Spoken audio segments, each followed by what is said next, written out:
what's up? Hello, my name is Emma, and today you guys are roasting my favorite books. So I believe this video idea originally came from my good friend Monica Kim, but my inspiration for doing it was another friend of mine, which is Kaz from Little Book Owl. So I will link both of their channels in the description down below, and I'd really recommend you go check them out because they're two of my favorite booktubers. But the other day I posted a photo on my Instagram story that was a stack of just like a random amalgamation of some of my all-time favorite books, and I asked you guys to tell me what you didn't like about them. So I'm just going to be chilling here, sitting and reacting to all of your harsh negative opinions on my favorite books. Daisy Jones and the Six stresses me out because that's a lot of people / divas in one room. You are not wrong. Like, Daisy and Billy are both such big personalities and such individual drama queens that when you put them together and their drama is about the other person, it is just so ridiculous. The characters of A List of Cages were high-key underdeveloped. You can fucking leave. No one talks about Julian that way to me. I would just like to read to you a message from my good friend Atiya. She said, "No one dare anything bad about Children of Blood and Bone and Scythe or it's on site. You hear me? I just can't get into the Mortal Instruments series. I don't know. I hate the I'm not like other girls vibe." It's unfortunate that that's definitely a theme in like the first two books, and I understand why it would make you want to stray away from it. I mean, it was written in 2007, which was just like a cesspool of girl-on-girl hate for no reason. But I can say with confidence that's something that really does improve within the series. Clary and Isabel develop a very strong friendship in the second trilogy of the series. But then you look at something that was written 10 years later, like the friendship between Emma and Christina, which is so powerful and so inspiring. They truly are platonic soulmates. So I think if the whole not like other girls thing is the only reason you've strayed away from the Shadowhunter books, and there might be more that you could enjoy, I think it's still worth giving a chance. I don't hate Warcross, but how many times can we be told about her rainbow hair? I love Warcross, but it was a little repetitive. Daisy Jones and the Six is boring. Evelyn is superior. Why are you trying to pit two masterpieces against one another? There's no point. Cassandra Clare as a whole, like, let Shadowhunters die. There are enough books already. Cassandra Clare could be writing Shadowhunter books well into my 40s, and I would be like, yes, honey, keep them coming. History's All You Left Me was so aggravating because some of the choices the main characters made. I can totally attest to that. I was super aggravated by History's All You Left Me, but I think that's the point of it, and I like love a book that's going to intentionally make me mad at what the main character is doing to show that they're flawed. Honestly, Daisy Jones was very forgettable. I honestly forgot I read it. It's truly one of the most unforgettable books I have and ever will read. Renegades is boring. I should know. I DNF'd it twice. Rude. The Mortal Instruments has too much incest. Clary is way too young. The TV show did the story so much better. We could not disagree more. What I Lost was one of the dullest books I've ever read. I definitely can see why someone would say that. It's not super plot heavy. It's definitely very, very character driven. And I would even say that like the parts of the plots that are included, like the whole like unknown secret admirer romance thing, was not the strongest. So it's absolutely a book that I favor because I have a very strong emotional connection to it, but I totally understand why someone who is looking for something more fulfilling in other aspects wouldn't like it as much. Evelyn Hugo has flat amateur writing and is completely overrated and uncryworthy. Flat amateur writing, completely overrated, uncryworthy. You just have no taste. Jason and Clary are so annoying. I'm sorry, but I can't stand them. Same. They're so fucking dramatic, but like I'm just as dramatic, which is why I know that I can resonate with them. Renegades is not a memorable story. I found it a bit boring, nothing unique. I can definitely see where it is a little tropey. There's this interesting blend between the trope of like star-crossed lovers mixed with enemies to lovers. There's the undercover plot line and like the morally gray character who is debating between being good or evil. But I love a good trope. I really enjoy seeing similar storylines and themes taken from different stories and watching them get their own spin on it based on the world or the characters. But honestly, Renegades is so unique to me for a lot of different reasons. The types of superpowers they have and how that whole system is established. I think the political arc is really well thought out for a YA novel. It's super expansive and there's a lot of different thematic elements there. And the plot is wild and fun and entertaining. So like I understand why people wouldn't like Renegades, but I don't feel the same way at all. I'm sorry, but Scythe was so boring. I tried to get into it for so long. Big DNF. Well, I'm sorry, but you're wrong. Lord of Shadows was a complete mess. It was one of the few books that I DNF'd ever. Okay, if you had said Lord of Shadows was too slow or Lord of Shadows was too long, I might agree with you there. But a mess? You're a mess. How about that? Warcross was a great book without a satisfying conclusion because Wildcard was disappointing. Thank you. That book was so fucking bad. The ending of Nightfall made me want to launch myself into the sun. I feel the same way. I love night films so much, but the ending was just so bizarre and confusing and felt totally separate from all of the rest of the book, which I really enjoyed. God, I just wanted to like replace the ending with something else, anything else so badly.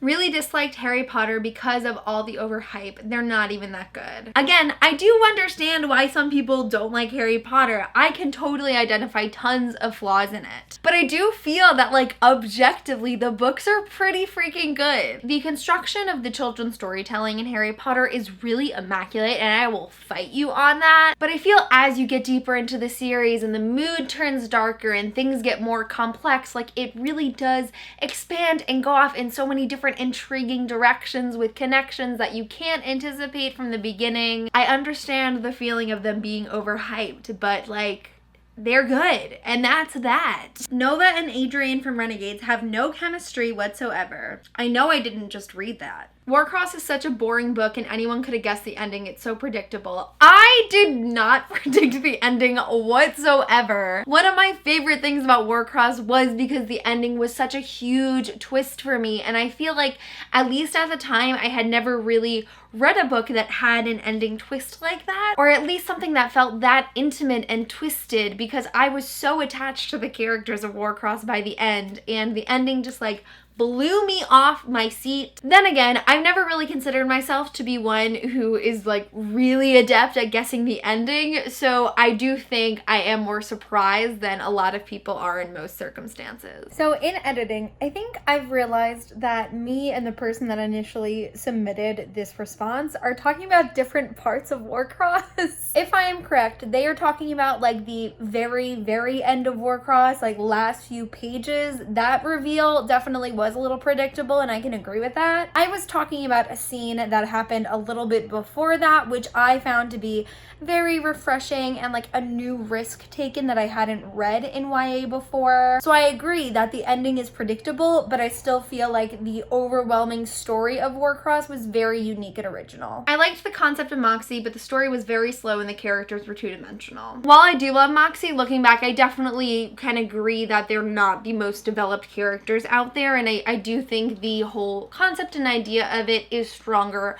than the full execution, but I do still just, it's a book that makes me feel all warm and fluffy inside. So there are, of course, times when like the entertainment and sentimental value of a book is gonna take priority for each of us individually. People enjoyed Daisy Jones because of the audiobook, but it is lacking when read physically. But like, don't people say the same thing about Shakespeare? No printer, just facts. I do love the fact that the most of the replies about Evelyn Hugo are, it's impossible to roast Evelyn Hugo. I think A Study in Charlotte is overrated. The writing style tried to be sophisticated, but was just confusing. Well, maybe you just aren't sophisticated enough to understand it.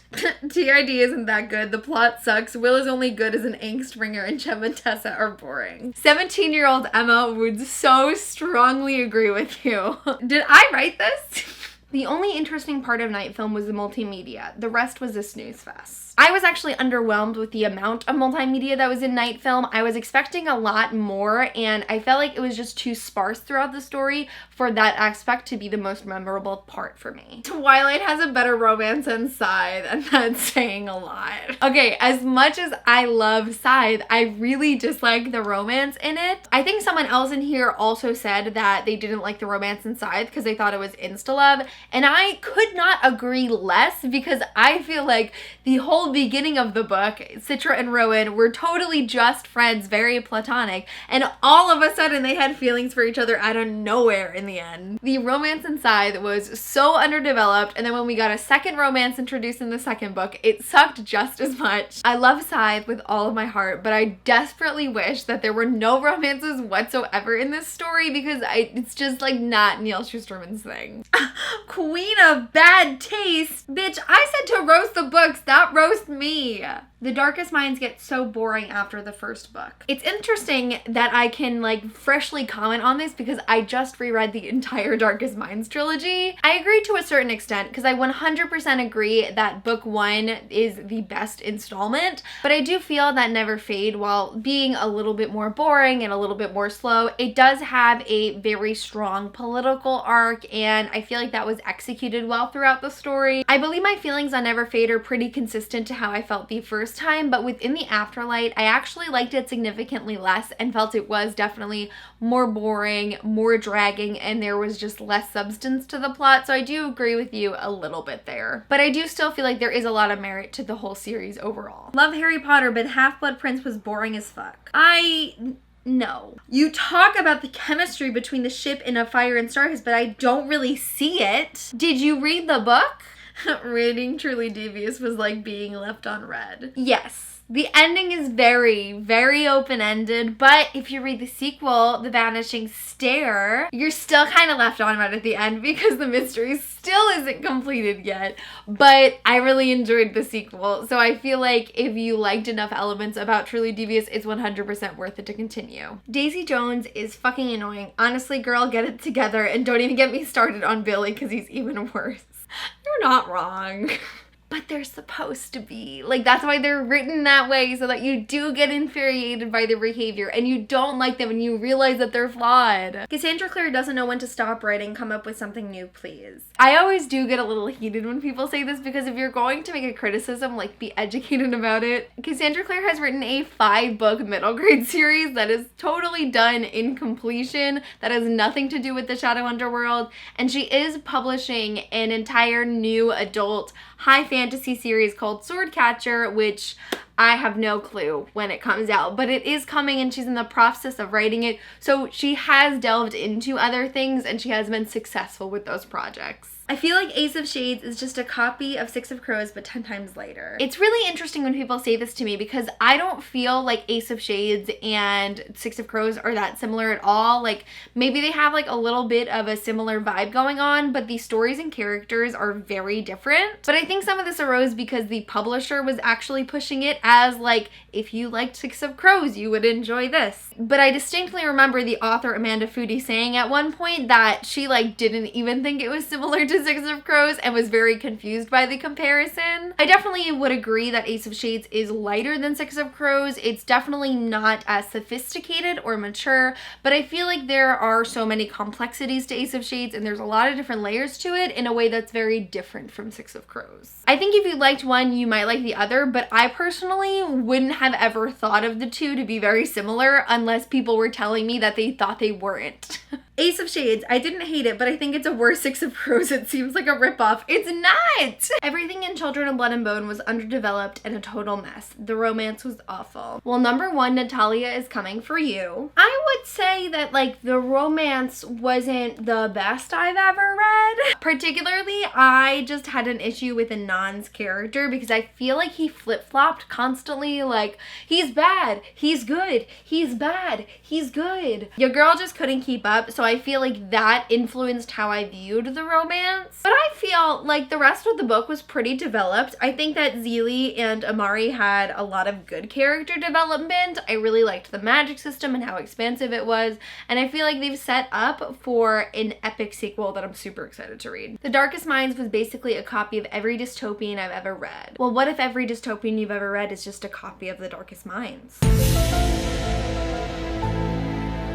The Dark Artifices would have been decent without over-exaggerated sexual attraction / obsession. I mean, you're not wrong. I think we could have dealt with like a little bit less. I think Cinder is completely overhyped. It's pretty mediocre. I think I can see why someone would feel that way. If I'm not wrong, I believe that Cinder was Marissa Meyer's debut book, or at least it was at the very beginning of her writer career to my knowledge, so I can definitely understand how the writing and whatnot would not be up to par with what a lot of YA is being published today. I am hoping to give the Lunar Chronicles a reread sometime soon, so I'd definitely be interested to see how I feel about it later, but what I remember, it was a really fun series that I loved the characters and the world of, so I don't know how much of that I can really agree with you on. The Diviner's 20 slang is pedantic and annoying. Oh, I really liked all the slang in the Diviners though. I thought it felt so authentic. Like, how could you write a book set in 1920s New York and not have all of like the snazzy lingo? The characters from Six of Crows are not teens, you can't convince me otherwise. 25 to 35 for sure.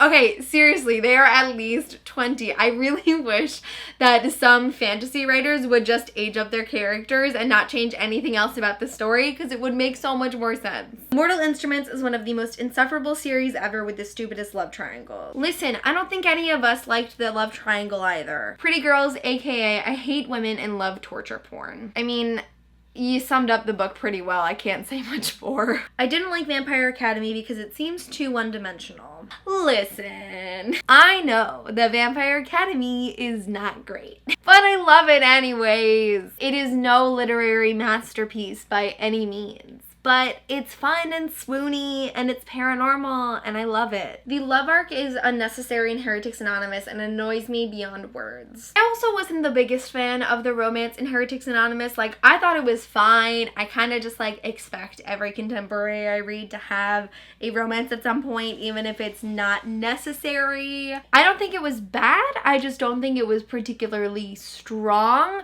but I do think I have more fond feelings about the relationship between Michael and Lucy because like I feel so strongly about the book in general. I think if someone just thought the book was like okay, the romance would have annoyed them more than myself. Harry Potter is the worst book series of all time. The writing is trash along with all the characters. Listen, I know I said to roast my books, but you don't have to go that over the top lying in order to get attention for me to show you in the video. The Darkest Minds is the worst thing I have ever read. Liam is a terrible person and the ending. It's interesting to me to have someone say that they think that Liam is the worst person, because as I was reading this, I was like, wow, Ruby actually does some things that I really don't agree with and did not pick up on when I was younger. I definitely don't like Liam's behavior in the Afterlight as much, but I think he's proved himself so much in the first two books that the character shift was a little less intense. And also, you're gonna say that Liam is the worst person ever when he's in the same book universe as Clancy Gray. And finally, there are only two books that I wouldn't prefer gouging my eyes out to reading again. That's a very polite and gory way to say that you think I have bad taste in books. Alright, that is it for this video on me reacting to you guys roasting my favorite books. I had a lot of fun making this video and I definitely plan on using that feature on Instagram for future videos, so make sure you follow me at emmmabooks if you want to participate in the next one.